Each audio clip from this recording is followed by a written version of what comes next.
Nature ہے. جو غلام قومیں ہوتی ہیں ان کے اندر یہ چیز پیدا کی جاتی ہے ماسٹرز کی طرف سے کہ وہ ARO کلچر ان کے اندر نہ آئے. ماسٹر کی کامیابی یہ ہوتی ہے کہ سلیو سے وہ کام لے اور ان کو مینٹلی ڈیولپ نہ ہونے دے. ہم کتنے عرصے سے غلام ہیں؟ 200 سال تو نون ہے نا، یعنی یہ سمجھے 200 سال تو مغل کر کے گئے ہیں. اگر کوئی ISI کا بندہ نہیں بیٹھا ہوا تو 75 سال یہ بھی شامل کر لیں. 75 سال یہ ویلیویشن بتا رہا ہے، کیونکہ جب تک ہم پرابلم کو آئیڈینٹیفائی نہیں کریں گے، پرابلم کی جڑ تک نہیں جائیں گے، اس کا سولوشن نہیں ملے گا. 200 سال نہیں، ہم غلام ہیں تقریباً 1000 سال سے. یعنی جس وقت راجپوتوں کی حکومت ٹوٹی اس سے پہلے بھی جو لوگ تھے، ہمیں کوئی افغانستان سے، کوئی ایران سے، کوئی ترکمانستان سے آ کے اس خطے میں حکومت کرتا رہا ہے. تو یہ تقریباً کئی صدیوں کی غلامی ہے جس سے ہمارا یہ جو ذہن ہے اس طرح ہو گیا ہے کہ وہ ہم دولت شاہ کے چوہے بن گئے. دولت شاہ کا چوہا کیا ہے کہ اس کا برین چھوٹا ہے، قد اس کا بڑھ جاتا ہے. وہ ایک بہت پہلے ایک ڈرامہ آتا تھا، وہ ایک چھوٹی سی لڑکی جو تھی وہ کہتی تھی کہ چھوٹی سی گڑیا چھوٹی رہ گئی، ممی کی گود میں سوتی رہ گئی. اب اس کا علاج کیا ہے یا علاج کیا ہے؟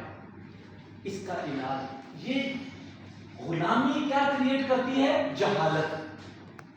غلامی کیا کریٹ کرتی ہے کہ ہمارے اندر احساس ذمہ داری نہ ہو. بہت پہلے کی بات ہے، ملکہ برطانیہ کا کوئی ریلیٹو تھا، اس نے اپنے اس رشتہ دار کو انڈیا جب غلام تھا، ایسٹ انڈیا کمپنی کسی جگہ پہ ڈسٹرکٹ کمشنر لگا کے بھیجا. وہ ڈسٹرکٹ کمشنر لگا تو کچھ عرصے بعد اس نے اپنے ملکہ کو خط لکھا کہ ملکہ آپ نے میرے ساتھ بہت زیادتی کی ہے. میں جس شہر میں یا جس ضلع میں ڈپٹی کمشنر لگا ہوں وہاں پہ سب لوگ جو ہیں وہ ڈھیٹ ہیں. میں جس کو ڈانٹتا ہوں وہ آگے سے مسکراتا ہے، ہنستا ہے. تو میں ایسے حالات میں اپنی روایات کو نہیں چھوڑ سکتا، تو مجھے آپ واپس بلا دیں. ملکہ کا کیا جواب آیا؟ ملکہ کا جواب آیا کہ اگر 10,000 لوگ، اس وقت انڈیا کی ساری آبادی 7-8 کروڑ تھی، اس نے کہا اگر 10,000 لوگ 7-8 کروڑ لوگوں پہ حکمرانی کر رہے ہیں تو دے ڈیزرو فار اٹ. ان کے اندر احساس نہیں ہے. وہ کیا کہتا ہے؟ احساس زنا جاتا رہا. جن کو احساس نہیں ہے تو یہ تبھی تو 10,000 لوگ 7 کروڑ کے اوپر حکمرانی کر رہے ہیں. اور ایسٹ انڈیا کمپنی کا جو بندہ سرو کر کے اچھی پوزیشن سے جاتا تھا اس کو وہ دوبارہ وہاں سے وہ ڈیپوٹیشن پہ آتا تھا، دوبارہ اس کو اپنے اس سروس میں نہیں رکھتے تھے. وہ کہتے تھے اس کی عادتیں خراب ہو گئی ہیں. اب ARO کلچر جو ہے، میں آپ کو بہت لمبی چوڑی باتیں نہیں بتانا چاہتا، صرف ایک بات بتاتا ہوں. اگر آپ یہ بات اپنے اندر اور اپنے سٹاف کے اندر انکلکیٹ کر دیں تو آپ کے آدھے مسائل جیسے وہ کہتے ہیں نا کہ آدھی کامیابی کیا ہے؟ what to say. آدھی کامیابی کیا ہے؟ اور آدھی کامیابی کیا ہے؟ what not to say. آدھی کامیابی سب جانتے ہیں، what to say سب جانتے ہیں، what not to say جو ہے یہ بہت کم جانتے ہیں.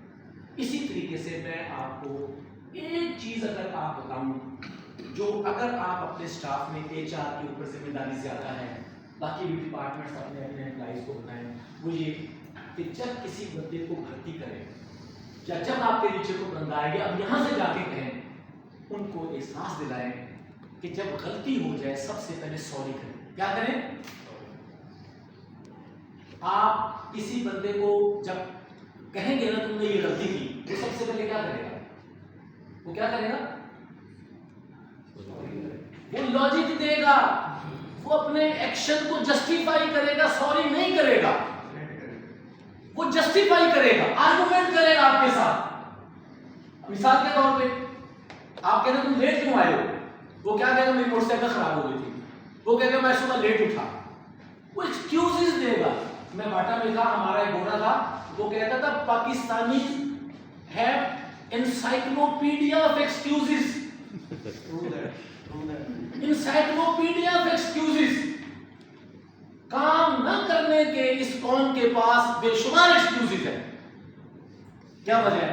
اونرشپ نہیں ہے، رسپانسبلٹی نہیں ہے۔ دیکھیں اونرشپ کبھی بھی آپ نہیں دے سکتے، آپ احساس دے سکتے ہیں، اونرشپ اس کے اندر سے آئے گی۔